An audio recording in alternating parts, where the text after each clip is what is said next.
अस्सलाम वालेकुम नाज़रीन, मैं हूं मंसूर अली खान। अपने डेली चैनल के ऊपर आपको खुशामदीद कहेंगे। पिछले 12 घंटे की आम तीन खबरों के साथ एक दफ़ा फिर आपके सामने हाजिर। आपसे दरख्वास्त, चैनल को सब्सक्राइब करना मत भूलिए, बेल आइकन प्रेस कीजिए। अगर आपको हमारी वीडियो पसंद आए उसे लाइक और शेयर ज़रूर कीजिएगा।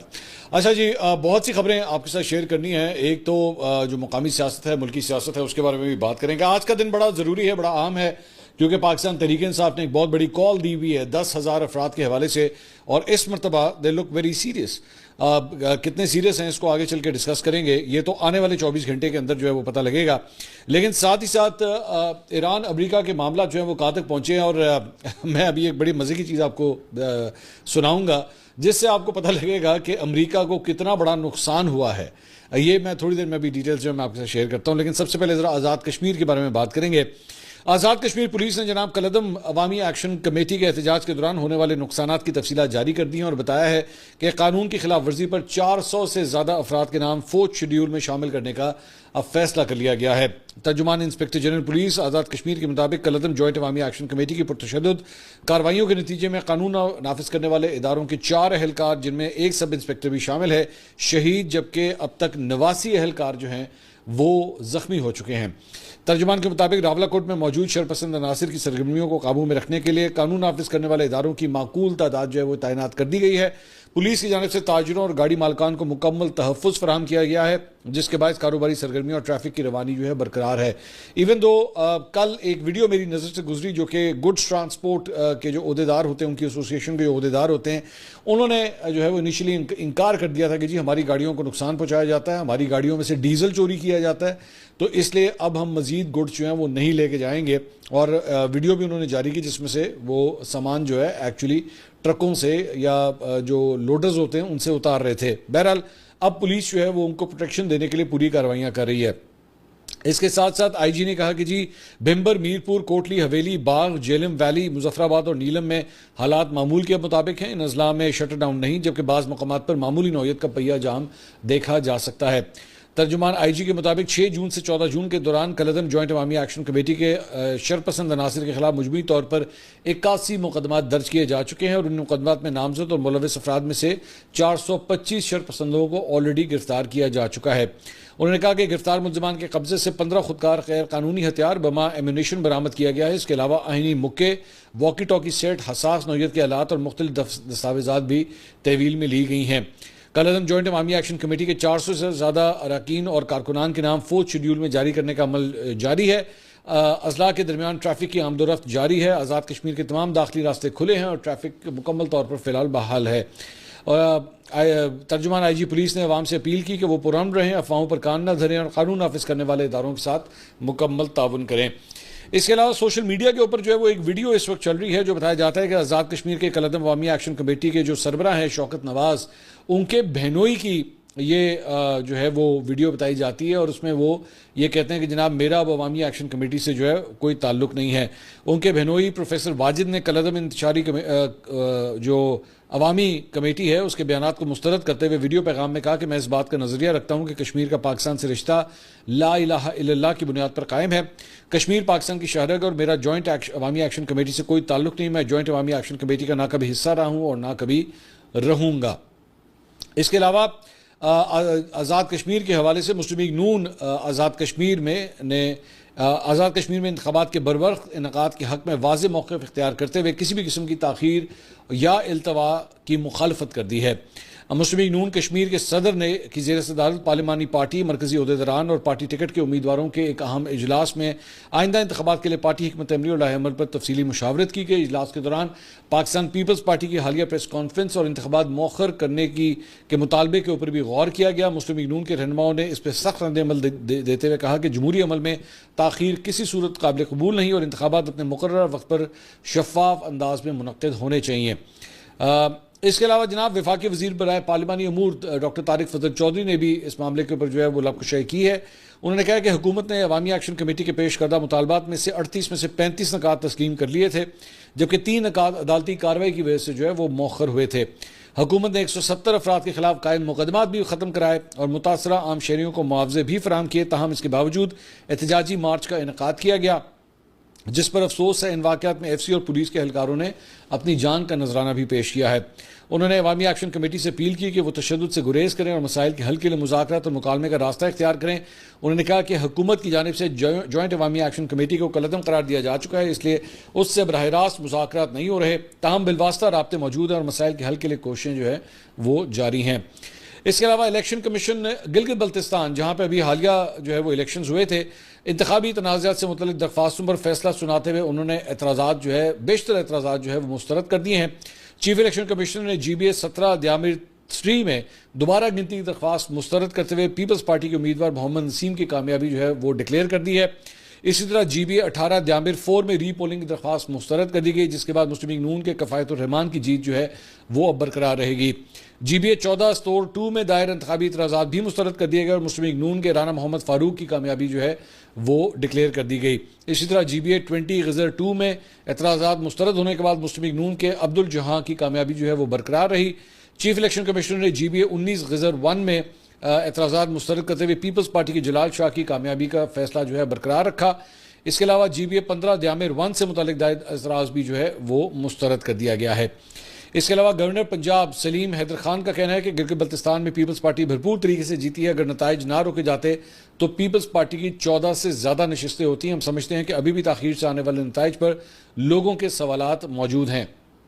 इसके अलावा इस्लामाबाद हाई कोर्ट ने इमरान खान से खैबर पख्तूनख्वा के बजट के हवाले से मुशावरत के लिए मुलाकात के लिए दरख्वास्त पर रजिस्ट्रार ऑफिस के 4 में से 3 एतराज़ात दूर कर दिए हैं। सुहेल अफरीदी की दरख्वास्त पर इस्लामाबाद हाई कोर्ट के जज ने समात का तहरीरी हुक्मनामा जारी करते हुए दरख्वास्त पर आए 4 एतराज़ात में से 3 को ख़त्म किया। हुक्मनामे के मुताबिक रजिस्ट्रार ऑफिस आइंदा समात पर तफसीली रिपोर्ट जमा कराएगा, जिसमें बताया जाएगा कि इसी नौयत के कितने मुकदमात अदालत में ज़ेर समात हैं। मजीद समात जो है वो अब 18 जून को होगी।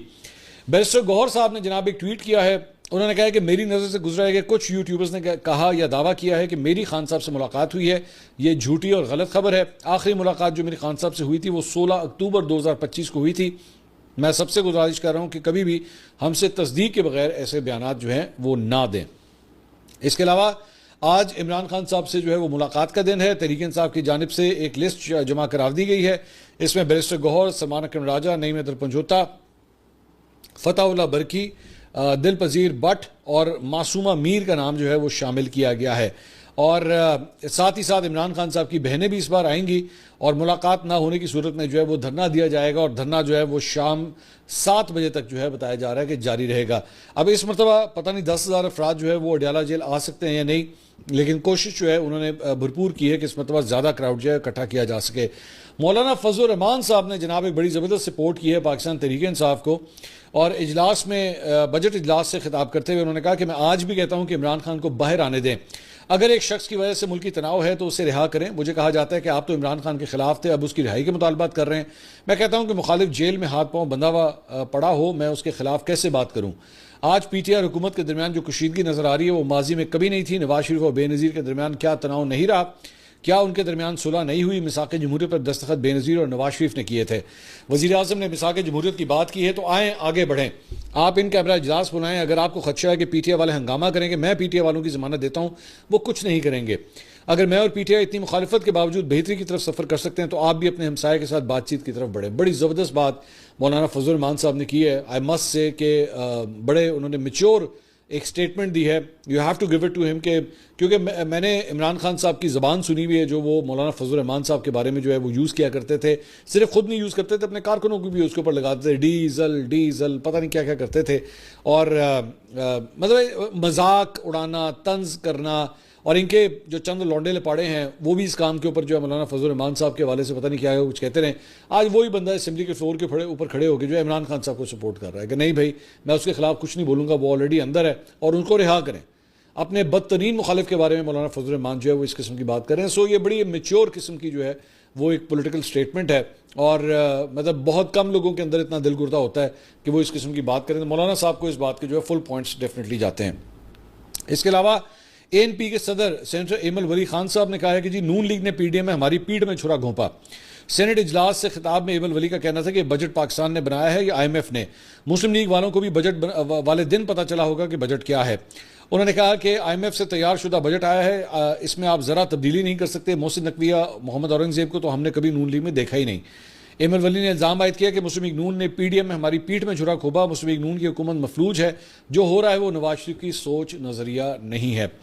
इसके अलावा एक बड़ी इंटरेस्टिंग खबर जो है वो आज एक दुनिया अखबार के अंदर शाया हुई है, और इसमें बेसिकली जो पंजाब का आइंदा माली साल का बजट है उसके अंदर मुस्लिम लीग नून के ये जो फैमिली है, नवाज शरीफ, शहबाज शरीफ, मरीम नवाज, इनके नामों से कितने प्रोजेक्ट्स जो है वो आ रहे हैं, ज़रा ये मैं आपके सामने शो करना चाहूँगा।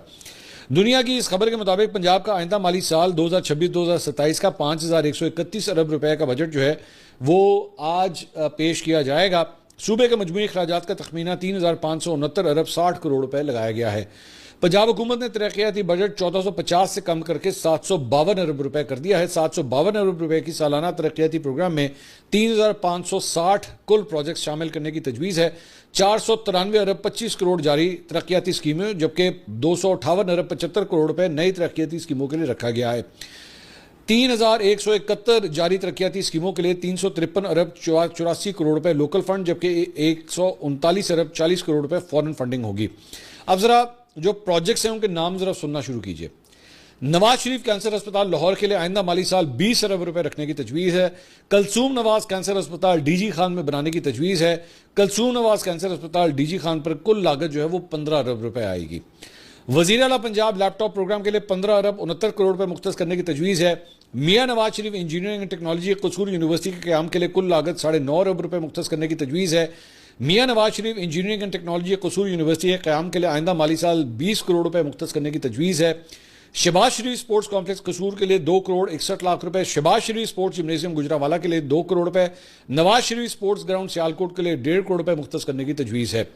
नवाज शरीफ मेडिकल डिस्ट्रिक्ट लाहौर के लिए 169 अरब रुपए का प्रोजेक्ट तैयार किया गया है। नवाज शरीफ मेडिकल डिस्ट्रिक्ट लाहौर के लिए आइंदा माली साल 2 अरब रुपए मुख्तस करने की तजवीज़ है। Maryam Nawaz Sharif ladies park city Pasrur के लिए 2 करोड़ रुपए मुख्तस करने की तजवीज़ है, जबकि मरीम नवाज शरीफ फैमिली पार्क डंगर ज़िला गुजरात 1 करोड़ रुपए मुख्तस करने की तजवीज़ है। नवाज शरीफ स्टेडियम ननकाना साहब वाटर सप्लाई फिल्ट्रेशन प्लांट की तामीर और मुरम्मत के लिए 3 करोड़ 30 लाख रुपए मुख्तस करने की तजवीज़ है। नवाज शरीफ रोड ता एमनाबाद रोड सियालकोट की तामीर और मुरम्मत 3 करोड़ 10 लाख रुपए मुख्तस किए जाएंगे। मरीम नवाज हेल्थ क्लिनिक 61 करोड़ रुपए मुख्तस करने की तजवीज़ है। वज़ीर आला मरीम नवाज शरीफ खुद मुख्तार प्रोग्राम 5 करोड़ 90 लाख रुपए मुख्तस किए जाएंगे। मरीम नवाज स्पोर्ट्स सिटी लाहौर कुल लागत 50 अरब रुपए आइंदा माली साल के लिए 11 करोड़ रुपए मुख्तस करने की तजवीज़ है। Maryam Nawaz centre of academic leadership 2 public school Lahore में क़याम का फैसला, जिसकी कुल लागत 4 अरब रुपए होगी। Maryam Nawaz centre of academic leadership school के क़याम के लिए आइंदा माली साल 96 करोड़ रुपए मुख्तस करने की तजवीज़ है। मरीम नवाज स्पोर्ट्स सिटी लाहौर कुल लागत 50 अरब रुपए आइंदा माली साल के लिए 11 करोड़ रुपए मुख्तस करने की तजवीज़ है।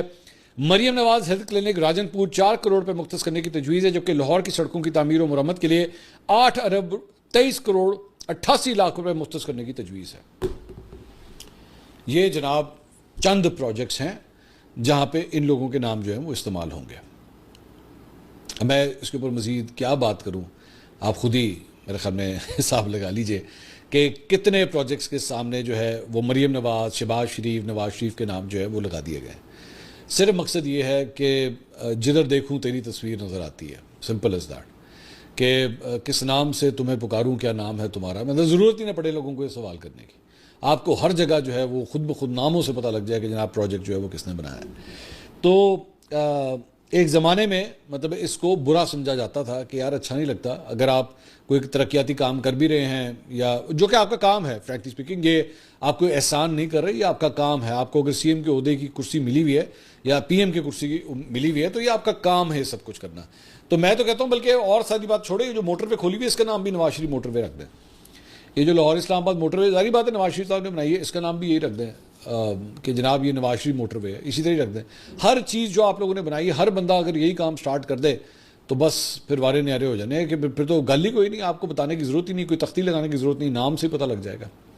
क्यों इतना शौक है कि हर जगह नाम होना चाहिए, हर जगह तस्वीर होनी चाहिए। 100 दफ़ा करें अगर आपके ज़ाती पैसों से सब कुछ हो रहा है, आप ज़ाती पैसे लगाएं, नवाज शरीफ रखें, कलसूम नवाज रखें, शहबाज शरीफ रखें, हमजा शहबाज रखें, जुनेद सफदर रखें, जो मर्जी नाम रखें, but when you are spending public money, आवाम का पैसा खर्च हो रहा है, पंजाब गवर्नमेंट का पैसा खर्च हो रहा है, तो उसके ऊपर किस चक्कर में नाम लगाए जा रहे हैं, मेरी समझ से बाहर है। अच्छा जी, इसके अलावा अमेरिका ईरान के हवाले से कुछ बात करते हैं जनाब। उनके दरमियान मुफाहमती याददाश्त के MOU के ऊपर जो है डिजिटल दस्तखत जो है वो कर दिए गए हैं। और अमरीकी आला अहदेदार ने एक खबर एजेंसी को बताया है कि अमरीकी सदर डोनाल्ड ट्रंप, नायब सदर जेडी वेंस और ईरान की जानिब से पार्लियामेंट के स्पीकर बाकर कलेबाफ ने मुफाहमती याददाश्त पर दस्तखत किए हैं। आला अमरीकी हुकाम के मुताबिक गुज़िश्ता रोज़ डिजिटल दस्तखत मुकम्मल किए गए, जबकि मुआहदे की तफसीलात आइंदा 48 घंटों के दौरान जो है वो जारी की जाएंगी। इसके अलावा इस हफ्ते के आखिर में तकनीकी सतह के मुज़ाकरात का भी जो है वो आगाज़ हो जाएगा। इंटरेस्टिंग बात यह है कि यह खबर सामने आई है, अमरीकी सदर नायब सदर जेडी वेंस ने यह कहा है कि अगर, अब यह बड़ी इंटरेस्टिंग बात है कि अगर ईरान मुआहदे के तहत अपनी जिम्मेदारियों और वादों की मुकम्मल पासदारी करता है तो उसे $300 अरब के तामीराती फंड से फ़ायदा उठाने का मौका मिलेगा। $300 अरब का जो फंड है उसके दरवाजे खुल जाएंगे ईरान के लिए। अमरीकी मीडिया को इंटरव्यू में जो जेडी वेंस ने कहा कि मुजवजा तामीराती फ़ंड खलीजी इत्तेहादी ममालिक की जानिब से फराहम किया जाएगा और ईरान को उस तक रसाई मुआहदे पर अमल दरामद से मशरूत होगी। उन्होंने वाज़ेह किया कि ईरान की जानिब से मुआहदे की शराइत पूरे किए जाने की सूरत में यह फ़ंड मुल्क की तामीर और तरक्की के मनसूबों के लिए इस्तेमाल किया जा सकता है। उन्होंने कहा कि ईरान के $24 अरब के मुंजम तसासुरों की बहाली मुफाहमती मुआहदे के मौजूदा मुसवदे का हिस्सा नहीं है। अगर आप उठा के देखिए, मतलब जाहिर बात है यहाँ पे वैल्यूएशन तो होगी ना कि जनाब एक्चुअली ये चलें जंग खत्म हो गई, चलें मुआहदा हो गया, सब कुछ हो गया और पाकिस्तान की बहुत तारीफ हुई। I must say this again and again. लेकिन इसमें से बेहतर डील किसे मिली? तो मेरा ख्याल में ईरान ने जो है बेहतरीन डील अपने लिए हासिल की है।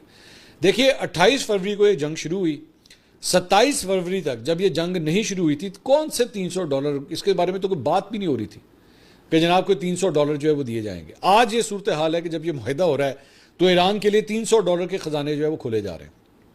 27 फरवरी को जंग से एक दिन पहले तक आबने हर्मुज़ खुली थी।